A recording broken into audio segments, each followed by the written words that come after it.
mandananareo makany amin'ny assurance aro maka vola fa zanano assurance AVA aro ny vahoaka tenareo koa misaratanarana dia izao anseho taranankareo zay assurance aro manolotra anao ny vaovao.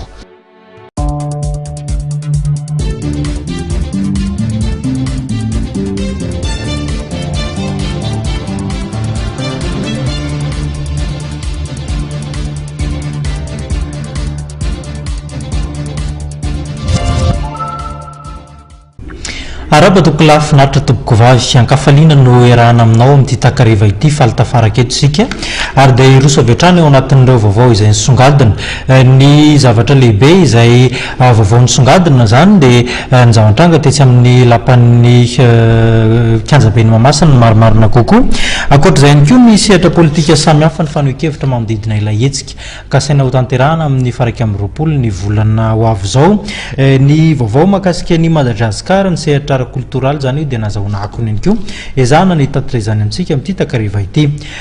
miantso ny fitondram-panjakana andinika ny mahakasika ireny fandroahana ny mponina amin'ny tany ipetrahany reny ny solombavambahoaka voafidy ao amin'ny tanànany Tomasina raha ny tranga farany teo tao amin'izay tanànany Tomasina izay tao amin'ny fokotanana Ambodisaina ao Tomasina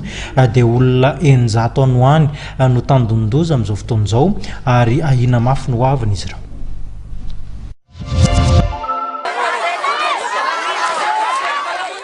Masovana ho Tomasina ny atitandy misabotsy teo ohatra dia nisy ny fikesana fanesorana amin'ny trano sy tandy olona misy 900 tao antetezadona fokotandy Ambodisaina ao Tomasina suburbaine avatany niaraka tamin'ny mpitandro filaminana ary bulldozer no tonga teny an-toerana andravany trano saingy ny toerana ny mponina izany nisy olo tena ny mponina dia nilaza fa misy ny osoka amin'ity raharaha ity.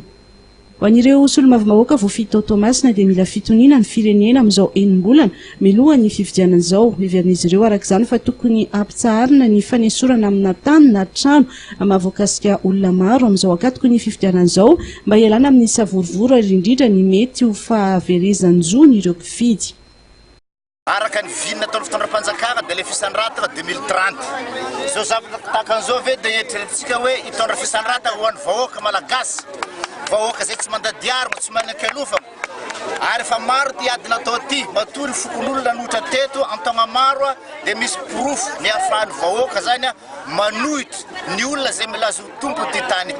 ity tany ity dia Andriamatompo Jean Patrick no ataoko hoe nagnanao kolokolo tamin'ity toerana ity zay nafindra tamin'ny agnaran'olo anankiray ka amin'izao fotoana izao entigna andrepetana ny vahoaka madinika ka magnamafy ny teny namako teo zany zahay izay solombavombahoaka izay solontegna-bahoaka dia tsy manaiky manoloana zao fifidianana zao ny fankorotagnany ny vahoaka na ny anohanina raha tsy misy na ny tragno-piatrany tsy misy araka ny volateny fifidianana ho avy. Zany zao dia manongilan-tsofina amin'ny mety ataon'ny fanjakana ary salazamay izay misy 50 tafo ihany koa eritreretina oravana dia manongilan-tsofina zahay efa tsy anaiky satria efa maro ny procédure natao niangatahana tamin'ny ministre ny MDPAT ohatra ny mbola tsy nahita vokany zahay ka zahay eto dia magnambara fa tsy anaiky izay olo 50 tafo zay alana mitovy amin'ny vahoaka ity fa aleo aoriana ny fifidianana ho hitantsika ny araka izany dia hiverin'ny député voafidy tao Tomasina voalohany ary faharoa fa tokony hisy ny fepetra raisy ny fitondram-panjakana ny tokony ampitsarana ny fandroan'olona amina tany sy trano amin'izao ankatoko ny fifidianana izao.